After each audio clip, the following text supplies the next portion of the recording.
I really didn't think this through. And I'm like, you really didn't. No shit. Pun intended.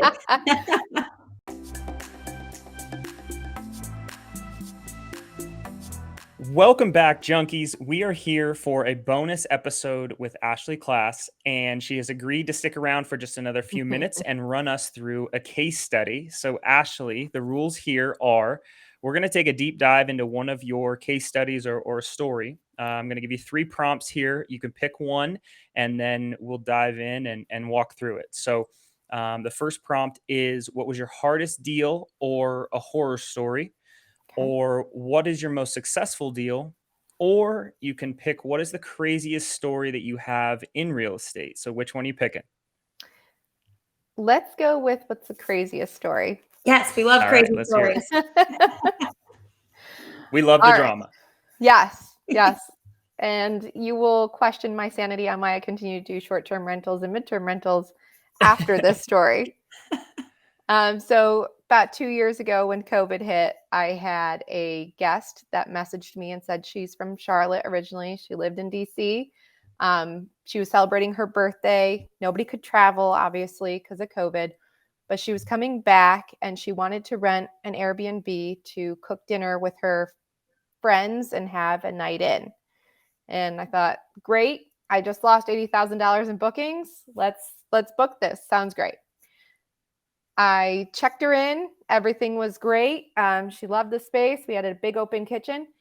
And then at 3 a.m., I got a call from the police.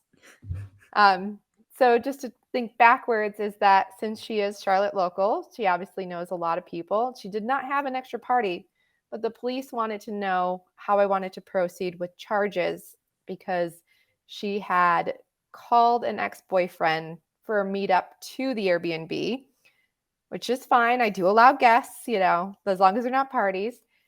And he, in return, brought a bag of human feces and lit it on fire on my porch.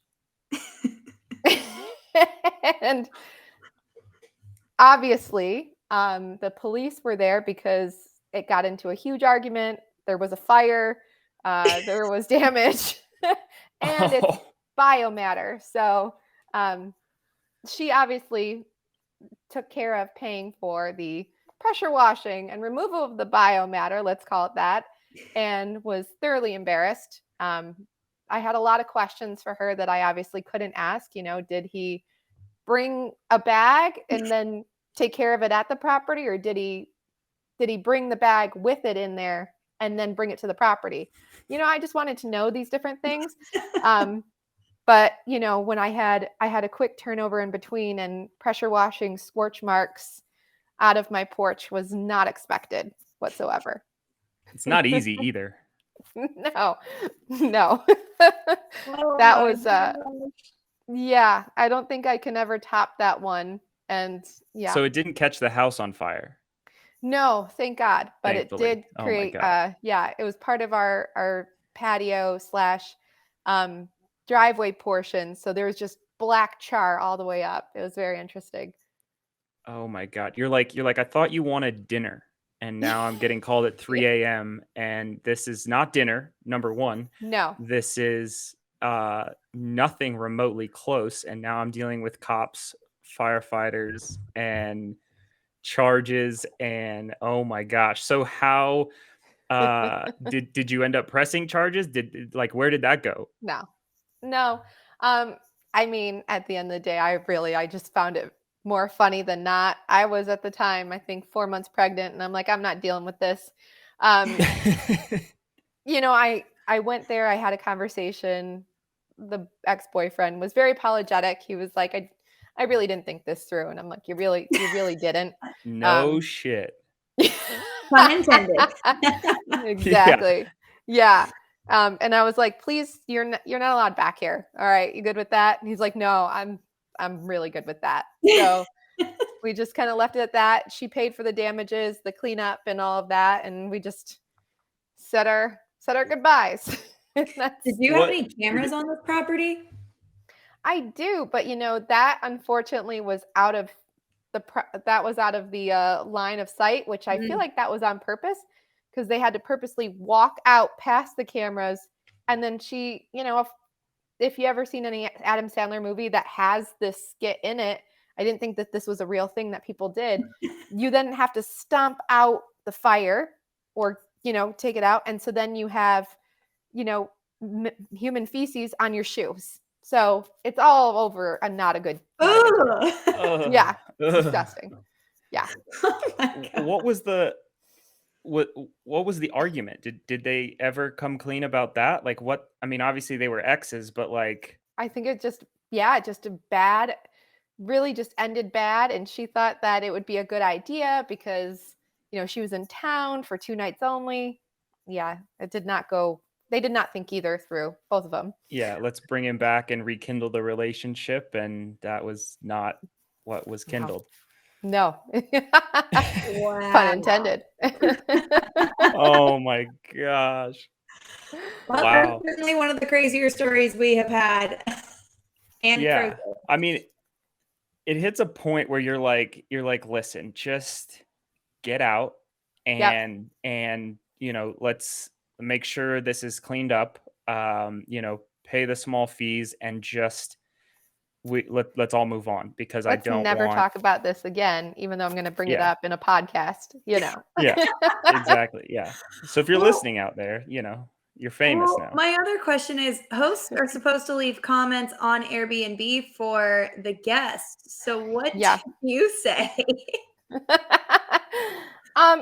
I kept it very politically correct. And I said, guest was kind and communicative. Unfortunately, some of the guests that were brought onto the property didn't treat the home the same way. However, guest was very reasonable and took care of damages. There was half of me that wanted to be like, there was a bag of shit on my porch and I'm really upset about it. But the other half is like, she's what I had seen. She was more mortified and, she was a distinctive chef in DC. I'm not going to blow her up, but that carries with you. You don't want that reputation. So I thought, No. let's just let it go. Yeah.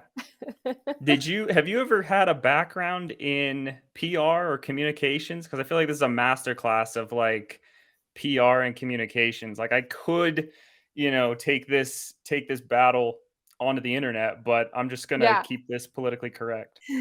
I'm just a huge believer of karma. And I thought, you know what? She just had a really, really bad night. She's already disappointed. It wasn't going to end the way she thought it was. Now she's got the police. It wasn't a good birthday weekend turnout. So I'll just let it go. Yeah. Yeah. She's suffered enough embarrassment. We'll just let her move on. Yeah, exactly. I love that. I mean, sometimes that's what it takes. Like you have to, you got to cut your losses and move on as a business person. And as you said in your main episode, which for those of you who are listening, Ashley's full episode should be the one right next to this one as you're listening.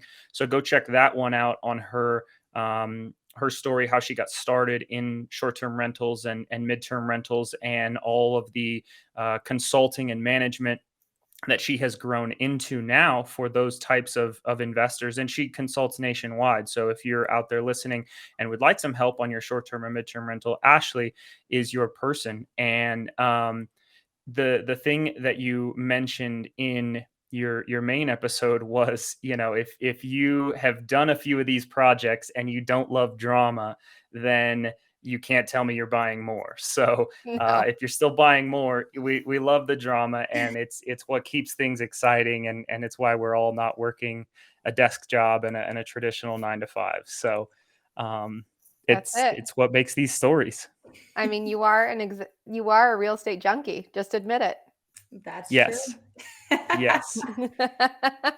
Ashley, thank you so much for your full episode, and then for sticking around for this bonus episode to share that and some learning lessons that I hope everyone can take with them.